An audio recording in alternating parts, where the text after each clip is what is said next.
Здравствуйте, меня зовут Анастасия. У меня муж турок, работает риэлтором. У него своя фирма, своя мини-компания. Занимается он, его специализация по Измиру, продаже квартир, продаже оливковых плантаций, продаже земельных участков.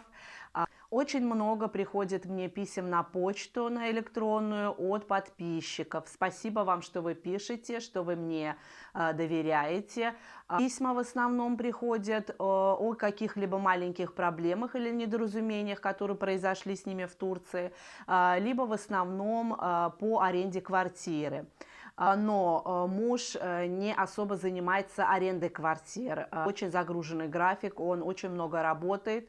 И вот с этими продажами, этими землями, участками, в общем, он целыми днями с утра до вечера только бегает, что-то показывает, что-то выясняет документально, в общем. Аренда квартир – это, можно сказать, как его хобби. Когда у него остается время, тогда он может заняться арендами квартиры, сдавать их и все такое.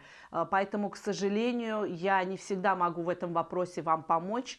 Вы меня уж простите, но все, что в моих силах, все, что в силах моего мужа, мы, конечно, обязательно вам поможем.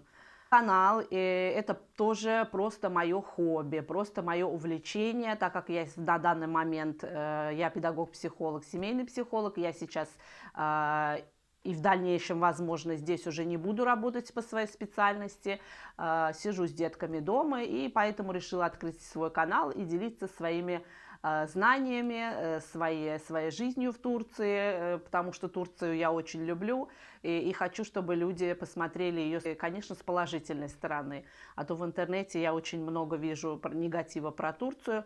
У меня нет особых жалоб здесь, поэтому я с вами поделиться всем, что происходит здесь со мной.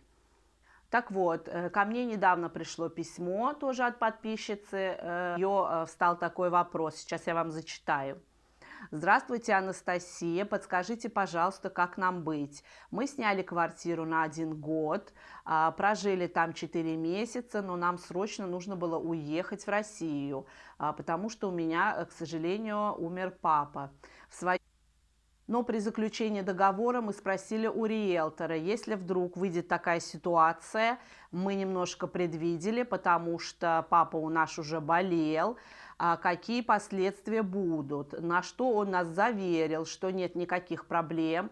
И мы единственное, что у вас удержим депозит. Но по приезду мы столкнулись с большой проблемой. Хозяин квартиры нас нашел и потребовал с нас 4000 лир. Либо он подаст на нас в суд и отберет у нас утурма изин, и еще лучше депортирует. Скажите, пожалуйста, что нам делать? Во-первых, хозяин квартиры ни к вашему отурмайзин и ни к вашей депортации он не имеет никакого отношения и никакого права.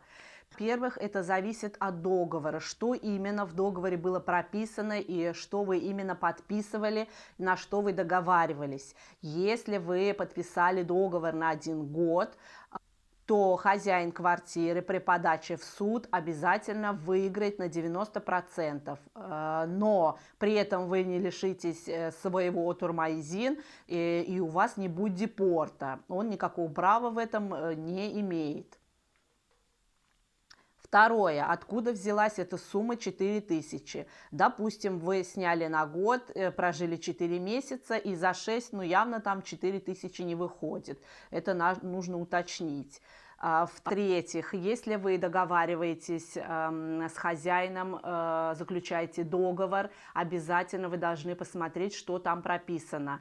И если вы не заключали окончательный договор на год, или вы уже заключили, но ваш хозяин порядочный человек, вы можете с ним договориться, объяснить ситуацию, конечно, немножечко заранее, и сказать, что у нас произошла такая ситуация, мы вынуждены покинуть эту квартиру, но так как мы выезжаем раньше срока, мы можем оплатить вам месяц, еще дополнительный месяц, для того, чтобы вы нашли клиента, чтобы у вас не было потеряно время. И если человек порядочный, он, конечно, согласится на такие условия и не будет вредничать.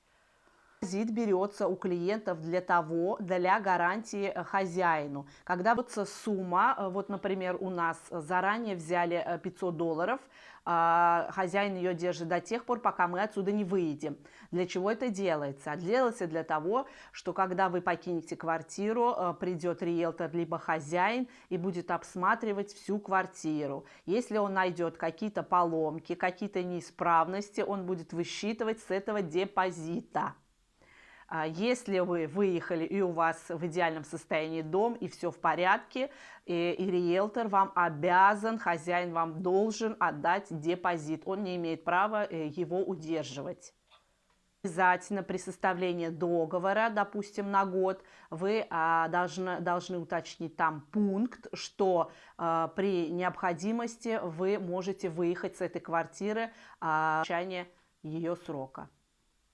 Я вам даю примерную картину, то, что может быть, что происходит, какие законы, а точную информацию вам, конечно, должен дать юрист. Сходите обязательно к юристу, проконсультируйтесь, что он вам скажет.